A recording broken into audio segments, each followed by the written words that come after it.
Hello, hello, hello. Welcome to a new edition of our show titled Speak of Africa.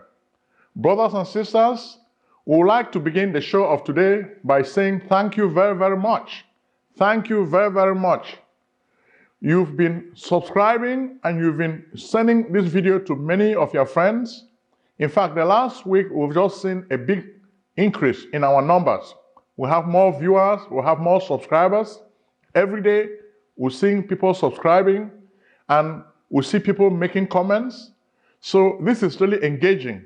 In fact, this is what we've always dreamt about. We've always dreamt about a platform which can really share messages with our people. A platform which can really make it easy for our people's voices to be heard. Sometimes you see great things happening in our community. Nobody cares to talk about them. It's because the white folks care about their own community. They don't care about our community, which is okay. We should really be responsible for our own community, which is why we started this show so that we can give you a voice and a platform where you can express yourself.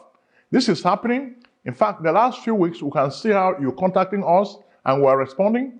All the comments section can tell you that whenever you make any comment, we reply to the comment and we give you ideas on what is happening. So this is a great thing, and we encourage you to continue sharing the videos with your friends and family members. We also encourage you to continue subscribing. If you continue doing this, then this will lead us to where we want to go. Because essentially, from the very beginning, we want to create a revolution for the African masses. People have been thinking that this is impossible, but we're saying that if you can believe it, if a man can conceive it, it can be done. And that's our message. And already, even Dr. W.E. Du Bois, the first African-American to become a PhD holder, he talked about the talented 10th. In every community, you have at least 10% of the people who are smart. So you want to work with those people. And that's what we're trying to do. We're trying to use Dr. W.E.B. Du Bois' approach. Dr. W.E.B. Du Bois was the first African-American to obtain a PhD, and he was a scholar and an activist. He talked about the talented 10th, which emphasized the fact that in every race, if you can get 10% of the smart people, the talented ones, then you can create a revolution. And that's exactly what we're doing with this show. We just need just 10% of Africans in the diaspora, Africans in the motherland, Africans in America, Africans in the West Indies, in order to create our revolution. And you guys are responding very well. We've been receiving calls all over the globe, and we're very, very happy with this. For the show of today, we really want to focus on Africanomics. Africanomics. I know you must have heard the word economics. When I used to be in the university, my economics professor used to define economics as a study of limited or scarce resources. When I look at the term Africanomics, I'm saying Africans need to look at a rational, strategic, and efficient way to use these scarce and limited resources. That's what Africanomics stands for. Africans need to start learning how to use these resources. So you, as the talented 10th of Africans, I want you to work with us so that we can create this revolution and change our continent, okay? So when we begin, we realize that the last video, you guys really responded a lot, and we like the views, we like the comments, and we also like the fact that you guys like the issue of Dr. Arikana Chihombori Kwai. She was sacked for no good reason, and we shared this information with you, and you reacted. And most of you were really happy that we opened your eyes to a lot of stuff that has been happening in Africa and the African Union. That's what we are here for. We are the gadfly. We are just like the Socrates. In ancient Greece, the society started changing when people like Socrates started asking questions. They were like the tsetse fly that stings until the people get tired. So we have to make you know what is happening, okay? So that's exactly the key here. So when we look at Africanomics, we want to look for a way to empower our people, okay? Africanomics, power protocols for Africans all over the globe. In order for us to gain respect, people can talk about the old African empires, but we cannot make Africa great again if we keep relying on the glorious past. We have to prove to people that we can do things today. We're not just relying on our past. We don't want to rest on our laurels. It's true. We used to have great empires like Mali and stuff, but some people think that those things were just fake. So we don't even want to waste time arguing about that, okay? We want to focus now on the new power generation, the new generation of Africans in the motherland, in the diaspora, in the West Indies, in the Americas. So we want us to start using our talents to change our own destiny, okay? Which is exactly what we want to focus on. We don't really waste time worrying about some of this stuff. But most of you were really impressed with the way we really analyze imperialism in the motherland, okay? And especially we put an accent on French neo-colonialism.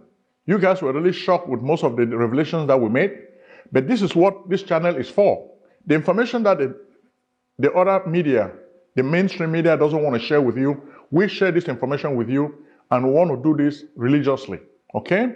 For the show of today, we're looking at Africanomics, and when we look at Africanomics, how can Africans try to rise? We've been talking about the problem. This show is different from other shows. We don't just make you laugh. What we want to do with this show is to educate you and make you think. Because people may think that a lot of Africans don't think. But we know that there's at least 10% of Africans, according to Dr. W.E. Du Bois, who think. They have brains. And those are the ones, the smart ones, that we want to take on this new journey. Okay? And our new journey, we've been talking about the problems, the paradox of poverty in Africa. How can a country with a lot of resources be poor, be a laughingstock of the world? It's because, as we say, our resources are mismanaged by our own leaders. They make bad deals and they get everybody involved. So we're really concerned with all of this and we want to change it. So recently, when you look at even the system, we're looking at Rwanda. Rwanda is going to be the first area where we can tell you it's an African success story. We keep talking about it because we think enough people have not heard about the new Rwanda. This is a country that went through a genocide in 1994, and we think with good governance, the country is doing very well. In fact, it's the envy of the whole of Africa. Good things are happening there every day. In fact, recently, after the summit in Sochi, Russia, Mr. Paul Kagame, the president of Rwanda, signed a deal for a nuclear plant, the building of a nuclear plant in Rwanda. So that's another thing that is really big that is happening in Rwanda. We salute it, but our only caution is, with such a nuclear plant, it should not just be the mere transfer of a building. We want that the skills that are required to build such a plant should be shared among all the people of Rwanda, the scientists. Russians should not just come and build a plant, then the Rwandans don't even know how to maintain it. We want the Russians and the Rwandans to participate in building this plant together. If this happens, then it will give us a solution. Because right now, the biggest problem in Africa is brain drain, and the skills are not transferred to Africa. The technology is not transferred. They just come and build a structure. When they are not there anymore, Africans cannot use it. Africans cannot maintain it. So that's not really development. That's modernization without development. What we want is development, which means the people themselves can take care of their own stuff. And there can be no development without good education. And we think Rwanda has done well also on that score. They've changed their educational system from the colonial French model to an Anglo-Saxon model. And when we talk about education, Rwanda gives us a very good example of the criteria of a good educational system. When we talk about educational reform, okay, you see where you have educational access, educational relevance, and educational quality. When we talk about educational access, which means most of the people should have access to this education. And that's what is happening in Rwanda. Rwanda has a functional educational system because it is open. It has open doors for all Rwandans. All of them can take part in this. So we really salute this very well. Then the second aspect is relevance. The education in Rwanda is relevant to the world of today. Okay? If you have an educational system that is just colonial, it means that it doesn't really fit in the mobile anywhere in the world. That's what a good education should be. It should be relevant to the work experience in the entire world, which is why some industrial workers are adrift in the United States and even in Britain, because they cannot really fit in the modern world because of globalization. But the good education that we want, which is functional education, should make it possible for Africans to survive anywhere in the world. They can get good jobs because they have the skills. Because skills, that's what separates the West from Africa. And right now, we're having a lot of Africans in the diaspora, so they should be able to transfer these skills back to the motherland. And that's what we like about Rwanda. Then the next issue now is quality.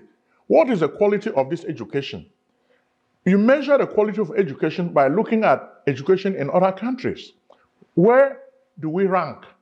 If we want to have quality education, we need to really rank high, okay? We need to really rank high. And I think Rwanda has also done that in changing its educational system to what I call 6-3-3-4. 6 years for the elementary level, 3 years for the ordinary level, 3 years for the advanced level, and 4 years for the baccalaureate, which is the bachelor's degree level. So it's 6-6-4 system, and that's what obtains in Rwanda. And we think this is a very, very good system, and the people are really proud of their country. Even though Rwanda doesn't have a lot of natural resources, the country is really making inroads and is the pride of Africa today. And everybody is talking about Rwanda, a very small country where people were killed because of a genocide, but they're doing very well now. So we hope more Africans can emulate the example of Rwanda, which is why we're harping on the success story of Rwanda. We want people to copy, because in essence, the way you do well is to model the excellence of super achievers. Back in the days when I used to be in grad school, I read a book called In Search of Excellence by Mr. Peters, okay? This book just looks at the most successful American companies. What is the organizational culture of these companies? Which is what we need to study. We look at people who are doing well, then we'll copy them. Look, for example, Israel is a big success story. Israel is just like a desert without a whole lot of, without any resources, like natural resources, but it has the resources in people, human resources. These people have skills. Today, Israel is the biggest exporter of technology. Why can Africa not become bigger than Israel? We have the land, we have the resources, but because we have stupid leaders who are coconut heads, they don't really understand that to develop a country, you need to have people who think. You need to have people who have skills. Instead of saying, oh, Prince Ojong, when you come to Africa, we're going to kill you. You kill me, it doesn't change anything. The ideology is there. My message is, I want Africa to do well, okay? So don't worry about the message, worry about what it can do for you, okay? A lot of people are suffering in the motherland because they don't really have access to good education. They are stuck in a colonial system. And we want to change this. And we've given you the model in Rwanda. Life insurance money secrets of millionaires and billionaires exposed. Discover how America's rich and famous exploit these arcane tools to build fabulous wealth. Why should these big white guys have all the fun? Let Prince Ojong, the celebrity author of The Miraculous Millionaire, show you the little understood life insurance way to riches. Are you still doubting the good things that life insurance can do for you? Trust strategies, estate planning, 401k rollover, annuity contract, cash value, education funding, executive benefits, income protection, life protection, living benefits, mortgage protection, tax-free retirement? Think and grow rich with life insurance. Your amazing journey to wealth begins by calling Prince Ojong at 240-350-1131.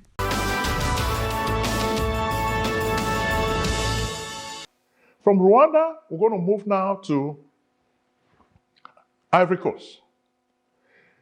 In Ivory Coast, we're having elections soon. This is a country too that has gone through a civil war. Alassane Ouattara, who is also a tool of the French neo-colonial system, is president. And right now, it looks like there is a tussle going on who is going to be the next president. It looks like Alassane Ouattara wants to stay as president. Guillaume Soro, a guy who used to work with him, but I think they've had a falling out, also wants to run. But most people say Guillaume Soro is a non-event. But what about Mamadou Koulibaly? Mamadou Koulibaly is really making waves, a lot of waves. In fact, in the Sochi summit, he sent his spokesperson, Nathalie Yam, who was really charismatic. She was able to present a case against French neo-colonialism in Sochi. She said it was time for Ivory Coast to have new partners. It was time for Ivory Coast to sound the death knell of French neo-colonialism in the country. She doesn't like the fact that politically, socially, and economically, Ivory Coast is controlled by France. So she wants the country to become free so that they can determine a new path. They want to chart a new course with Russia and other countries of the BRICS system. When you talk about BRICS, okay, you have Brazil, Russia, India, China, and South Africa. So that's another trading bloc, which is also big. So because they have been disappointed with the Western bloc, they want to try their luck with the BRICS system that Russia has set up. And she was really charismatic, and she was presenting the flag of her party, the Liberty Party of Leader, the party of Ivory Coast. And she was really charismatic, and the message I know was really received in Paris, because they could not really believe what they were hearing. And Paris cannot really dream of losing Ivory Coast, because this has been their plantation for a long time, starting with the late Houphouët Boigny. Ivory Coast has a lot of cocoa. I think Ivory Coast is probably the greatest exporter of cocoa. But because this is an agrarian product, it is subject to the vagaries of the weather. So the people don't really make that much money from this product. Instead, the French will take their product, produce goods like cocoa and chocolate, then ship it back to them at extraordinary high-level cost, and they have to pay the price. So this is not really fair trade. So Nathalie Yam is really looking for a new way for the country to get out of the French orbit. Will this be easy? It's not going to be easy, but we really admire her courage, her charisma in presenting and making a case for her people. So we think the playbook that Mamadou Koulibaly is using, it looks like he wants to campaign just like former President Barack Obama. Even his slogan, "C'est possible," yes, it's possible. Or it's just like, yes, we can. Yes, we can. Yes, we can. Yes, change we can believe in. We want to bring change. Change we can believe in. So that's what Mamadou Koulibaly is trying to do in Ivory Coast. But will the French allow him to work out this deal and bring change to Ivory Coast? Well, it's really what I would say. Let's watch and see. It's going to be a tough battle. The way I see it, the French are not going to take it lightly. They may not even want him to succeed in becoming president. So let's see whether the people will be able to make their voices heard. So Ivory Coast is a very, very good example. From Ivory Coast now, we're going to move to Cameroon. Cameroon is a country where you see the working of French neo-colonialism. For a long time now, the government of Mr. Paul Biya has really been pushed aside by the French. They've been ignoring him because he was not listening to what they were telling him about the Anglophone crisis, the way they wanted him to handle the crisis. Later on, Mr. Biya acquiesced and started doing the French bidding. As a result, the French President Emmanuel Macron invited Mr. Biya to Lyon, France for a summit on AIDS. So that gave Mr. Biya some time to meet the French president. So it was more like a return to the fold, the French fold by Mr. Biya. So he was very happy to return to the auspices of the French. And 2 weeks after that, the French sent their Prime Minister, Yves Le Drian, who is also the Minister of Europe, to Yaoundé. Immediately the guy got there, what happened? He was able to convince the President of Cameroon to cancel the contract they took away from Bolloré. Bolloré is a big-time French industrialist. And this company handles all the big deals in French Africa. But Bolloré was in court for a lot of crimes that he committed. As a result, they felt it was not fair for him to be part of the Port of Kribi and Douala arrangements. But when Le Drian went to Yaoundé, it was easy for him to convince Mr. Biya to dismiss the Swiss company that was handling the port business in favor of Bolloré. The same thing happened. Bolloré was not even competing for the business in the port of Kribi and even Douala. But out of thin air, when François Hollande got to Yaoundé, it was just easy for him to campaign for Bolloré. So Bolloré is just like a French octopus. They are everywhere in Francophone Africa. They don't pay African workers well. They are a slave driver. So the people are always complaining about working for Bolloré, but the government doesn't pay any attention to their complaints. So Bolloré is a very corrupt company, very, very corrupt. Today we want to show you so many images of Bolloré. When you think of neo-colonialism in Africa, the face is Bolloré.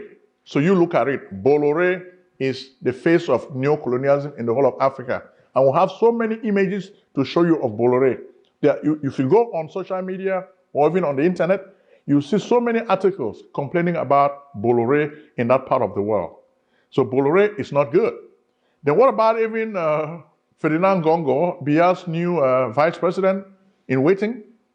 Well, the people also look at him like the guy has become very rich and very, very corrupt. So if you don't know it, let's tell you. If people have been looking at the assets that this guy has, he has so many assets. Is this a person who's going to take the country to new heights? No. It's just the same status quo. So right now, the choice is this going to be Ferdinand Gongo? This week, Jeune Afrique published some photos showing this guy who is a really bad dude. He's not really doing anything. All he does is sit behind the desk and prepares documents, waiting for when Biya will die so that he can take over. But at the same time, too, it looks like the French are hedging their bets. They may be thinking about also using Maurice Kamto. People are really suspecting that Maurice Kamto also is a French tool of Françafrique. We don't have evidence to support it, but that's a speculation that is going on social media. Lycia's Partners is a firm that they suspect Maurice Kamto has a lot of links with. We've not been able to verify this, but we're just letting you know that they are suspecting that he's a tool of Françafrique because he really does deals in favor of France. So, but we're going to see. His campaign rhetoric says he wants to be independent. He wants Cameroon to have a new rebirth, renaissance, movement for renaissance of Cameroon. But we don't know whether he's going to succeed. He's been liberated. We want to see what he's going to be doing now that he has his freedom back. Then at the same time, too, we also have another guy, too, who just died. Ekema Patrick. We're going to show you so many newspapers in Cameroon. What are the papers really saying? So many papers in Cameroon this week are just talking about the sudden death of Ekema Patrick. Who is Ekema Patrick? Ekema Patrick is the mayor of a town called Boya. I went to school in Boya, I went to Sasa, and I also went to Moliko, so I know that area very, very well. Ekema Patrick is a young person who rose from nowhere to greatness in the political system. In Cameroon, you have a system that condones mediocrity. If you are a great and hardworking person, the system will never reward you. But the system rewards you if you are loyal to the CDM political party, you hurt your people, you kill your people, then the system will reward you. It is a system that rewards criminals. When you look at somebody like Ekema Patrick Esunge, stories have come out showing that this guy rose from nowhere. He faked a lot of certificates. Later on, it was found out that he never even went to those schools. He never had those degrees. He said he went to Boya University, but they found out that he did not really attend Boya University. He did not receive any degree from there. But did that change anything? No. Because he was supporting the party in power, which is CPDM, he was given a lot of promotion and he rose to become the mayor of Boya. So even when the war of Ambazonia broke out, he was really hell-bent making sure that the state of Ambazonia is a dream that will never materialize. In fact, a lot of poor traders or people who own shares in the market remember Ekema Patrick as a tyrant. He always went to their shares and locked those places up, especially when the respect Ambazonia goes down dictates. So people always remember him. Even taxi drivers will tell you stories about Ekema Patrick. What really killed him? Father, anyone who is behind the killings in the nation of Cameroon, Father, kill that person.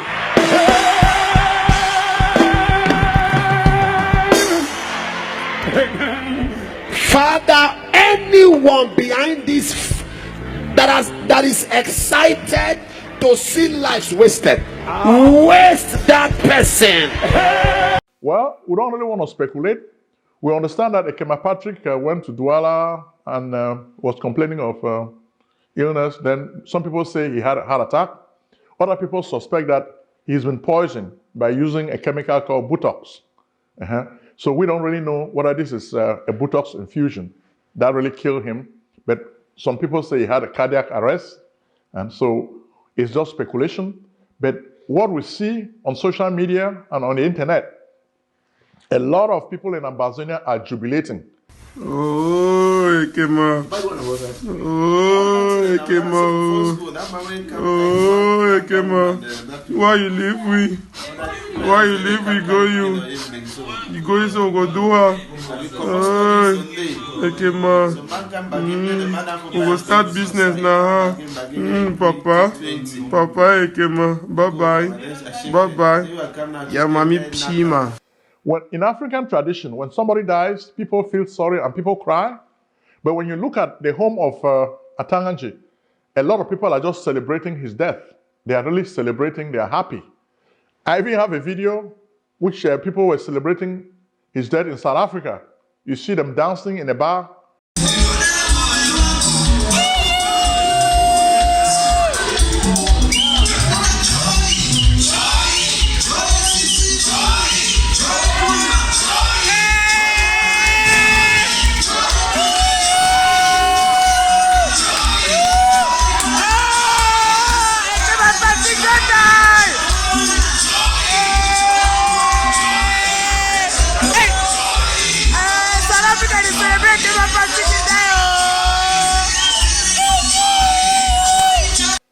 Their tormentor has died.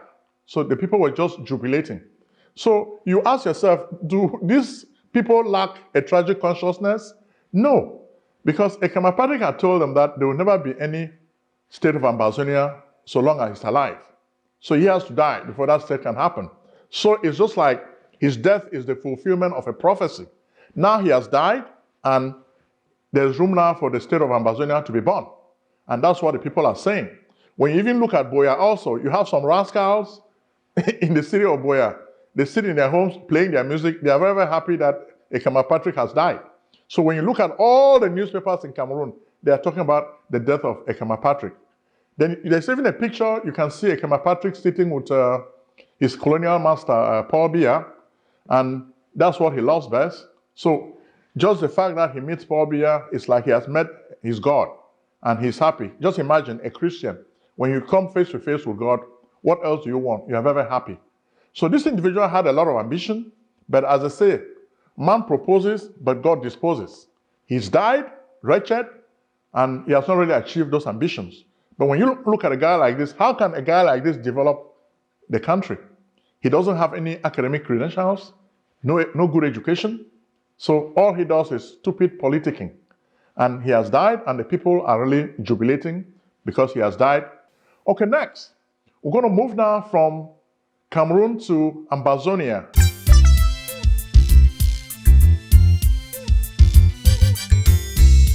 Hey, yo, Shape, I thought you was going to take me to this place so I could get my taxes done. You know I'm trying to buy a new house. What's up? Let's get it on. If you searching for a house, call up my man Prince O'Jong, the best in real estate. Take it from your guy's shake. When I say his services are the best in the states, word is born. He even take care of your tax forms, back refunds. So come, get your business done. Consultations, financial organization, fast processing, no waiting. This man is amazing. The Prince. Act now and call Prince Ojong at 240-350-1131. That's 240-350-1131.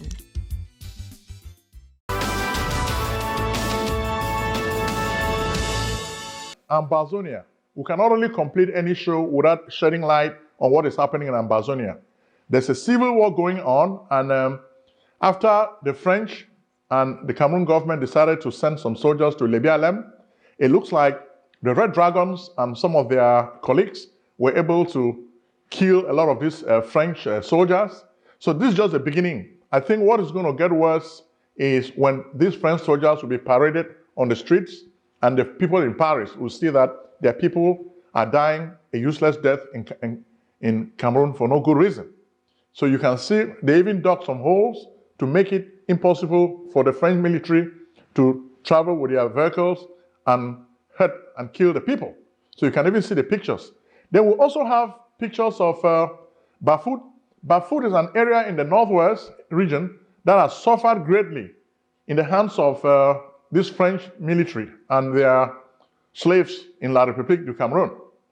You can even see a picture of even the fawn. The fawn of Bafut has also suffered a lot. They've tried to disgrace him because he doesn't want to toe the line and support the French colonialism. This guy loves his people. He's a very educated fawn Abumbi II. He's a very, very educated person. He's a man of the people. But the French government doesn't like him because he's supporting his people. When you love your people, the French government doesn't like you. That's a sad part of French neo-colonialism. When you love your people, they don't like anybody who loves his people. When you do terrible things to your people, then you are their person. So we thank you very much. Next, you're going to also see a picture of a guy who is singing a song. We're going to end this video with a guy in Ambazonia singing a song called One Day. One Day, it's a very, very sad song. The guy shows you pictures of all the people who have been killed, and you can see it yourself. It's a very nice video, which is really sorrowful. We'll really end the show of today by airing this video so that you can see this guy. But at the same time, we're asking you to subscribe, okay? Send more viewers to us. Then we're going to help you also. Those who want to do business, don't forget, we'll have a lot to share with you next week. Bye-bye.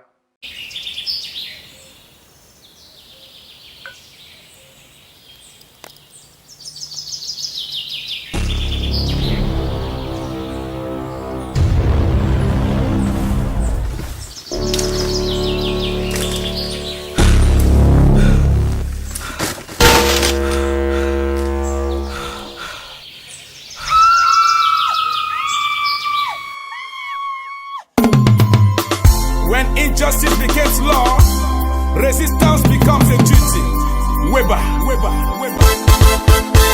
One day, God go hear our prayer, daddy. One day, God go hear our prayer. I say one day, God go hear our prayer, daddy. One day, God go hear our prayer. Una dey for bush, una no get chop, daddy. Una just pray. God go hear our prayer. Begin the need to go school. The day in Sabusho that you make we just pray. God go hear our prayer. Sing with me. One day, God go hear our prayer. That one day, God go hear our prayer. I say one day, God go hear our prayer. That one day, God go hear our prayer. See how a woman dead deep on that is a bush, daddy, begin the deep in go school again, mama. Who will it cry? I go cry again, daddy. One day, God go hear our prayer, daddy. One day, God go hear our prayer. I say one day, God go hear our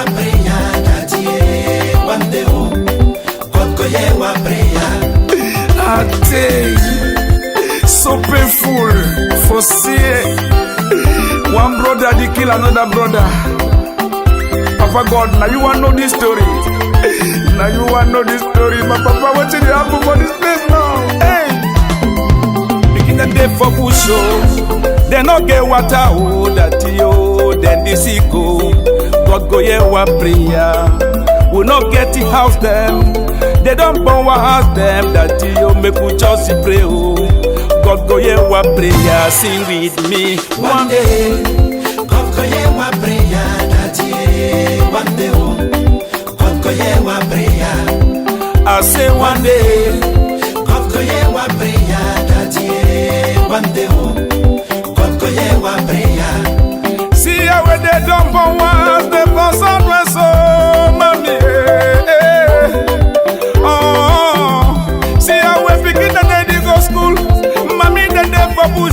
Papa the daddy walk again, no. Who go feed our picking there? One day, God go hear our prayer. That year, one day, oh, God go hear our prayer.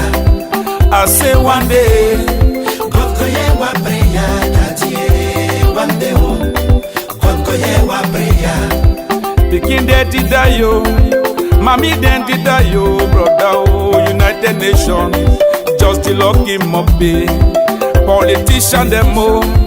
Daddy send me soldier oh that yeah for kid your brother.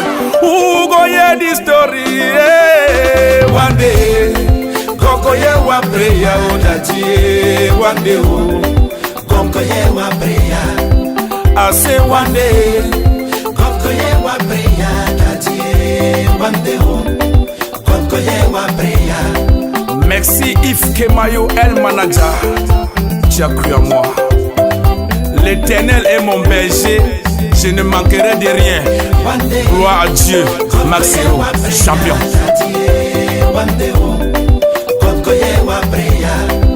I say one day,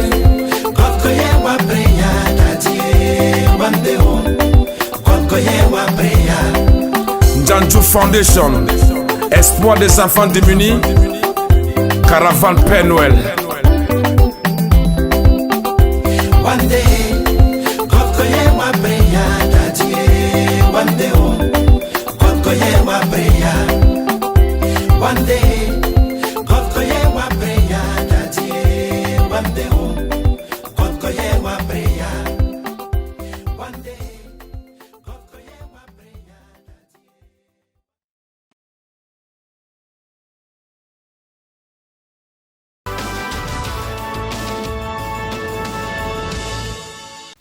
Selling a service or a product? Need buyers? Use the African Nation TV as a channel to reach many viewers. Act now and call Prince Ojong at 240-350-1131. That's 240-350-1131. Act today.